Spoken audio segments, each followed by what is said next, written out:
လူတွေကတော့ထင်ကြမယ်ဘုရားဟာတကုရှင်ဆိုတော့ဘာပြဿနာမှမရှိဘူးအရာခတ်သိမ်းကိုအလွယ်တကူပဲဖြေရှင်းသွားတယ်လို့ဒီလိုထင်ကောင်းထင်လိမ့်မယ်မဟုတ်ဘူးစိတ်စားမာနလာဆွဆွဲတဲ့အခါမှာကြည့်လေမြတ်စွာဘုရားဘာမှဖြေရှင်းချက်မပေးဘူးဖြေရှင်းချက်မပေးဘူးတကိုးနဲ့ကူညီပြီးတော့ဘာမှမလုပ်ဘူးဘာလုပ်လဲအေးဒီစကားဟုတ်တယ်မဟုတ်ဘူးဟာမင်းနဲ့ငါနဲ့နှစ်ယောက်တည်းပဲသိတယ်လို့ဒီတခွန်းပဲပြောလိုက်တယ်အဲ့ဒီတခွန်းပဲပြောတဲ့သူ့ဘာသူမြတ်စွာဘုရားကဒီလောက်လေးပဲပြောလိုက်တော့လည်းပဲသူ့ရဲ့မကောင်းမှုအကုသိုလ်လုပ်ရတဲ့အကြောင်းလို့ဘူးပေါ်သလိုအကုန်ပေါ်ပြီးဒုက္ခရောက်သွားတာပေါ့အဲ့ဒါကြောင့်မလို့စိန်စမာနဝရဲ့မာနဝိကာရဲ့ဆွဆွဲမှုကိုမြတ်စွာဘုရားဟာအောင်မြင်လိုက်တယ်တွန်းလှန်ဖြည့်ရှင်းလိုက်နိုင်တယ်ဆိုတာဘာနဲ့တွန်းလှန်တာတော့လို့မေးရင်သီးခံခြင်းနဲ့တွန်းလှန်တာပဲနော်သီးခံတယ်မေတ္တာမပြတ်ဘူးမေတ္တာမပြတ်ဘူးမေတ္တာမပြတ်ရုံနဲ့မကဘူးတနာအောင်မယ်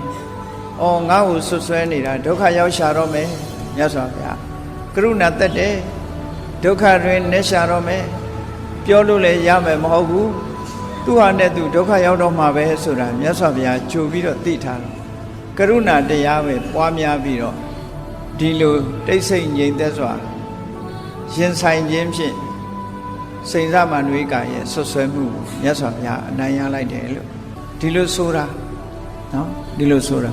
အောင်ခြင်း၈ပါးထဲမှာအခုလို့အနိုင်ရသွားတာပေါ့ဒါဟာတာဝရိန္ဒနတ်ပြည်ကအစဉ်သက်တော်42နှစ်ပတ်ဝန်းကျင်မှာကြုံတွေ့ခဲ့ရတဲ့မြတ်စွာဘုရားရဲ့ဘဝအခက်ခဲတွေပဲပေါ့အေးဘုရားကိုတကုရှင်ကြီးလို့ထင်ပြီးတော့လူတွေကလူသားတဦးမဟုတ်ဘဲနဲ့တကုရှင်ကြီးလို့ထင်ပြီးအရာရာတကုနဲ့ဖြည့်ရှင်းနေတယ်လို့အောက်မေ့ကြလိုက်ဒီလိုမဟုတ်ဘူးလူသားဆိုတာလူတွေရဲ့သဘာဝအတိုင်းပဲအခက်ခဲတွေကြုံတာပဲ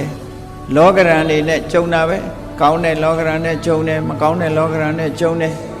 မြတ်စွာဘုရားရဲ့ဘဝကိုလေ့လာကြည့်မယ်ဆိုလို့ရှိရင်ဆွဆွဲမှုကြီးကနှစ်ကြိမ်ခံခဲ့ရအကြီးအကျယ်ဆွဆွဲမှုကြီးခံရဒီတစ်ဆက်တည်းမဟုတ်တော့မှပဲဟောဒီတာဝတိမြို့မှာပဲမြတ်စွာဘုရားနောက်တစ်ချိန်ဆွဆွဲမှုတစ်ခုကြုံရပြန်အဲ့ဒီဆွဆွဲမှုကတော့အလွန်ကိုကြီးမားတယ်အခုဟာတဲ့ပြင်းထန်တယ်လို့ဒီလိုပြောအောင်စိန်စမာနဝရဲ့ဆွဆွဲမှုကတော့ဒီပွင့်လင်းလွန်အားကြီးတော့သူ့ဘာသူပဲဒီသူ့စရိတ်နဲ့သူသွားတယ်နောက်တစ်ခါဆွဆွဲမှုကြတော့ဘာနဲ့ဆွဆွဲလာတာတော့လို့ဆိုအခု